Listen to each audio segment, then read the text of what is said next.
আসসালামু আলাইকুম। আশা করি সবাই ভালো আছেন। খুবই চমৎকার একটা আ সিস্টেম দেখেন আপনারা। জাহাজের তলে অপরিমাণভাবে কচুরি ঢুকে গেছে। দেখেন আপনার কত সুন্দর পদ্ধতিতে কচুরিগুলো ছাড়াচ্ছে।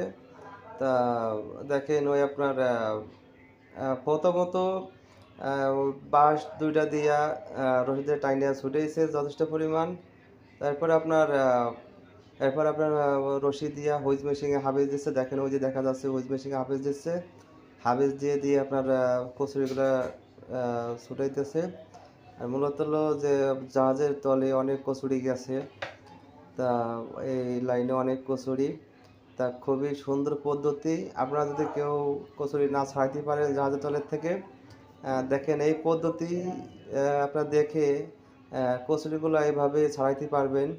তাও দেখেন ওই যে কত বড় একটা ধাপ আপনার কচুরি পুরো ধাপ এটা গেছে। তা খুবই ভালো লাগলো।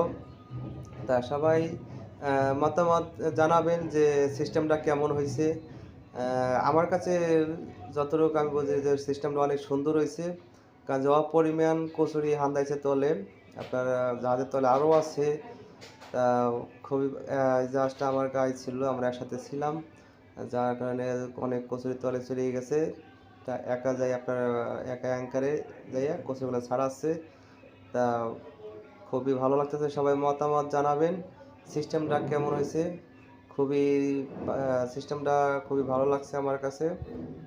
তা সবাই দোয়া রাখবেন যে সবাই দোয়া করবেন যে তাড়াতাড়ি কচুরিটা ছাড়াই যায়। আর নাবিক ভাইদের দৃষ্টি আকর্ষণ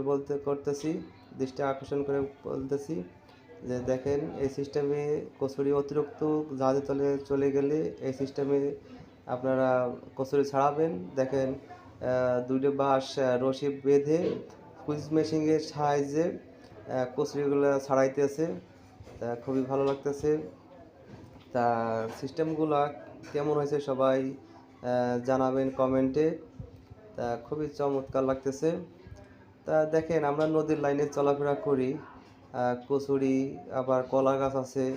খুবই টেক কেয়ার করে জাহাজ চালান লাগে।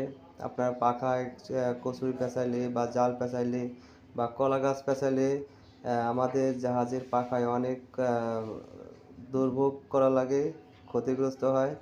তা আপনারা জাহাজ আহ, এই নদীপথে যারা চলাচল করবেন দেখে বুঝে চলবেন।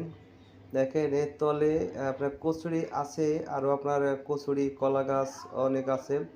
তা আমি পরবর্তী ভিডিওটা দেখাতে পারিনি যে যখন জাহাজটা পয়েন্টে গেল আপনার